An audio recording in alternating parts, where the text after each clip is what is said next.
नमस्कार, news capital express में आपका स्वागत है। मैं हूं आपके साथ आयुषी सोनवानी। चलिए शुरुआत करेंगे आज की कुछ अहम और बड़ी खबरों के साथ। कोरोना संक्रमण पर पीएम मोदी की high level meeting. Black fungal पर बोले शिवराज सिंह चौहान। गृह मंत्री नरोत्तम मिश्रा ने दी अहम जानकारी। जेपी हॉस्पिटल पहुंचे मंत्री प्रभुराम चौधरी। प्रदेश में कोरोना संक्रमण के कम होने पर बोले विश्वास सारंग। भोपाल के वीआईपी रोड से बड़े तालाब में युवती ने लगाई छलांग। और अब खबरें विस्तार से। कोरोना संक्रमण पर पीएम मोदी की हाई लेवल मीटिंग। देश में कोरोना के कहर के बीच प्रधानमंत्री नरेंद्र मोदी ने शनिवार को हाई लेवल मीटिंग की। इस दौरान प्रधानमंत्री मोदी ने कहा कि हाई पॉजिटिविटी रेट वाले इलाकों में टेस्टिंग बढ़ाई जाए। उन्होंने गांवों में कोरोना के बढ़ते मामलों पर चिंता जताई है। ब्लैक फंगल पर बोले शिवराज सिंह चौहान। मुख्यमंत्री शिवराज सिंह चौहान ने कहा कि ब्लैक फंगल बीमारी के लिए मध्य प्रदेश में तैयारी हो चुकी है। ये बीमारी ज़्यादा पाँव न पसारे, इसकी भी कोशिश की जा रही है। भोपाल, ग्वालियर, रीवा, इंदौर में ब्लैक फंगल के लिए अलग वार्ड बनाए जा रहे हैं। कोविड के मरीजों के लिए भी ऑक्सीजन की कोई कमी न आए, इस पर पूरा ध्यान दे रही है सरकार। ब्लैक फंगस के बारे में हम सब लोग जानकारी सबको है ही। वो भी भयानक स्थिति है, कई लोग उससे पीड़ित हो रहे हैं। तो हम कोविड के पेशेंट के इलाज की चर्चा करें। आफ्टर ट्रीटमेंट अगर वो स्वस्थ होता है तो कौन कौन से कॉम्प्लिकेशंस आ रहे हैं, उनका मुकाबला हम कैसे करें, चाहे फंगल इन्फेक्शन हो या बाकी जो दिक्कतें खड़ी हो रही है, उसके बारे में आप जानते हैं, मुझे विस्तार से कहने की आवश्यकता नहीं। गृह मंत्री नरोत्तम मिश्रा ने दी अहम जानकारी।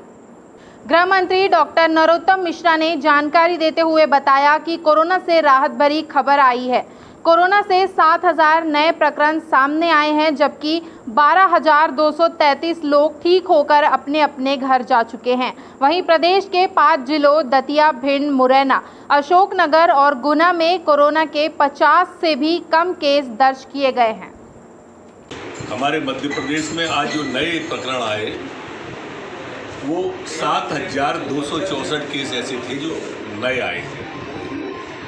राहत भरी मैंने इसलिए कहा कि 12,233 प्रकरण ऐसे थे जिसमें लोग ठीक होकर के अपने घर के लिए वापस गए। हम अगर कोरोना की दृष्टि से देखें तो 5 जिले ऐसे हैं मध्य प्रदेश के जहां नए प्रकरणों में 50 से कम केस आए हैं। उसमें ग्वालियर है, क्षमा करें दतिया है, भिंड है, मुरैना है, अशोकनगर है और गुना है। ये ऐसे जिले हैं जहां पर के कम केस। जेपी हॉस्पिटल पहुंचे मंत्री प्रभुराम चौधरी।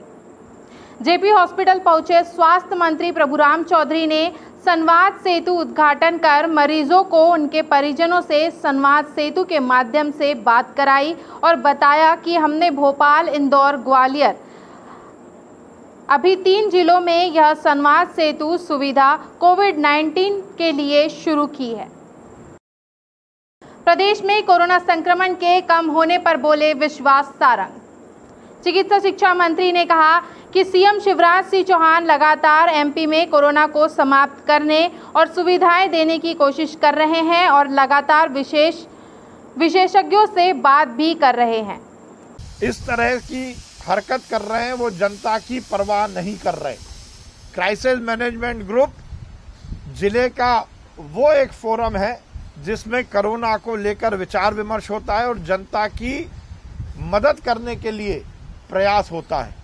जो जनप्रतिनिधि इस तरह के क्राइसिस मैनेजमेंट ग्रुप का बहिष्कार कर रहे हैं वो निश्चित रूप से अपने क्षेत्र की जनता के साथ नाइंसाफी कर रहे हैं।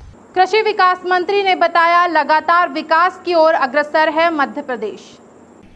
किसानों के लिए 24 घंटे तत्पर है और हमने इस बार गेहूं की खरीदी में भी रिकॉर्ड बनाया है।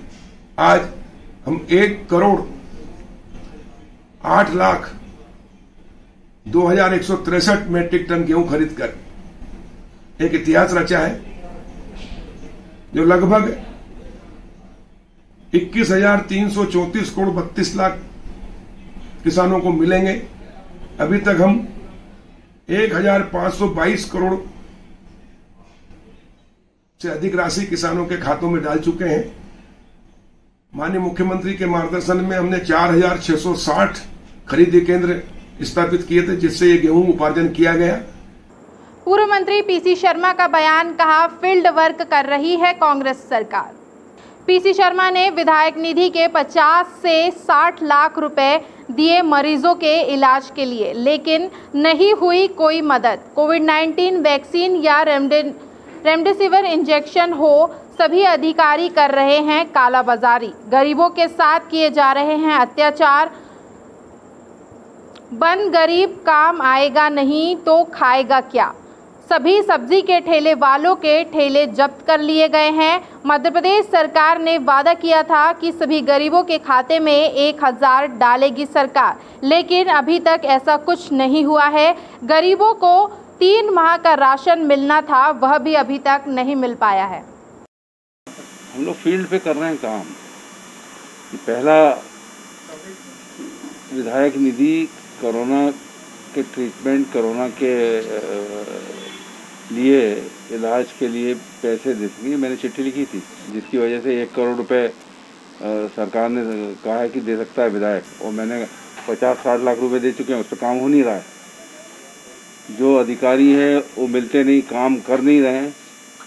तो ये हमारे सुझावों में काम नहीं करेंगे। हमने जो कोरोना से सीधा लड़ रहा है, चाहे वो शव वाहन का ड्राइवर हो, चाहे शमशान घाट और कब्रिस्तान में काम करना, उनको सम्मानित किया है। भोपाल के वीआईपी रोड से बड़े तालाब में युवती ने लगाई छलांग। भोपाल के वीआईपी रोड से एक युवती ने अचानक बड़े तालाब में छलांग लगा ली। हालांकि एक युवक ने तालाब में कूदकर लड़की की जान बचाई। सूचना मिलने पर जीवन रक्षक निगम के गोताखोर भी मौके पर पहुंच गए। जबलपुर में 6 अस्पतालों के खिलाफ की गई है बड़ी कार्रवाई। जबलपुर के 6 अस्पतालों के खिलाफ जिला प्रशासन ने बड़ी कार्रवाई की है, जहां आयुष्मान योजना के तहत पंजीकृत होने से इनकार करने के साथ ही मरीजों को कोरोना का इलाज न करने पर कलेक्टर कर्मवीर शर्मा के निर्देश पर यह कार्रवाई की गई है। शासन के आदेश पर भी इलाज करने से मना करने पर आधा दर्जन अस्पतालों का कोविड केयर दर्ज निरस्त कर दिया गया है। बता दें, जबलपुर कलेक्टर के आदेश पर सीएमएचओ ने मेडिसिटी, शिवसागर, आकांक्षा और शुभम अस्पताल का दर्जा भी छीना है। देखिए, आयुष्मान कार्ड जो है वो शासन की महत्वाकांक्षी योजना है, और जिसके तहत गरीबों को मुफ्त इलाज प्राइवेट अस्पतालों में करने का हम काम लगातार युद्ध स्तर पर कर रहे हैं। हमने हॉस्पिटलों को, सभी प्राइवेट हॉस्पिटलों को बुलाकर रिक्वेस्ट किया था, सभी ने एक मत से उसको स्वीकार किया था। कुछ हॉस्पिटल उसमें आनाकानी कर रहे थे, इसलिए हमने सख्त कार्रवाई करके उनको कोविड के उपचार के लिए रोक लगा दी गई। देश प्रदेश में इन दिनों नकली रेमडेसिविर इंजेक्शन का मामला गरमाया। देश प्रदेश में इन दिनों नकली रेमडेसिविर इंजेक्शन का मामला काफ़ी सुर्खियों में बना हुआ है, लेकिन इन सुर्खियों के पीछे कुछ नम आंखें हैं अब न्याय की उम्मीद लगातार लगाए बैठी हैं। मामला जबलपुर से सामने आया है, जहां पनागर के रहने वाले वृद्ध व्यक्ति ने अपने बुढ़ापे के एकमात्र सहारे अपने बेटे को खो दिया। दर्द की इंतहा तो तब हो गई जब बेटा अपनी 2 साल की मासूम बेटी और कुछ साल पहले हुई शादी पत्नी को भी छोड़कर चला गया। रोते बिलखते वृद्ध पिता ने थाने पहुंचकर शिकायत दर्ज कराई है और आरोपियों के खिलाफ सख्त से सख्त कार्रवाई की मांग की है। और दिनों दिन हालत बिगड़ती जा रही थी। डॉक्टरों से बोलते थे कि डॉक्टर साहब इसकी हालत और बिगड़ नहीं, ठीक हो जाएगा, धीरे धीरे ठीक हो जाएगा। नहीं हुआ ठीक। आखिर हमने कहा, उसी दिन 8 तारीख को इनके यहाँ छापा पड़ा था, 7 तारीख को। तो हम लोगों ने समझा कि ये क्या है, पुलिस से पता किया तो पता चला ये नकली दवाइयों का कारोबार करता है, नकली रेमडी इंजेक्शन लगवाता है, नकली दवाइयाँ और गोलियाँ बिकवाता है। तो हमने देखा जी उसी समय वहीं पे खड़े थे तो कार्टून भर भर के दवाइयाँ फेंक रही थी सोनिया मैडम वहाँ से, और दवाई की दुकान से नकली दवाओं को जखीरा लेते भगते जा रहे थे कर्मचारी उनके। हमने अपनी आंखों से देखा। आपके बेटे को भी रेमडेसिविर लगाया? रेमडेसिविर 8 रेमडेसिविर लगाने का 9 रेमडेसिविर लगाए हैं ऐसा बताया, मगर अब लगाए हैं कि नहीं ये किसी को नहीं बताते थे। दवाइयाँ इंजेक्शन वगैरह सब खुद ही लेते थे और खुद ही लगाते थे। हमने असहाय और जरूरतमंदों को पुलिस विभाग ने बांटा खाने का पैकेट। कोरोना संक्रमण से प्रभावित असहाय व जरूरतमंदों के लिए भोपाल पुलिस द्वारा अपने कर्तव्यों के साथ साथ मानवता की मिसाल पेश की है। विगत कुछ दिनों से शहर के विभिन्न झुग्गी बस्तियों व क्षेत्रों में असहाय व जरूरतमंदों को पुलिस वाहनों से लगातार भोजन के पैकेट बांटे जा रहे हैं। इस वक्त की खबरों में फिलहाल इतना ही। आगे की खबरों के लिए बने रहिए हमारे साथ और मुझे दीजिए इजाज़त। नमस्कार।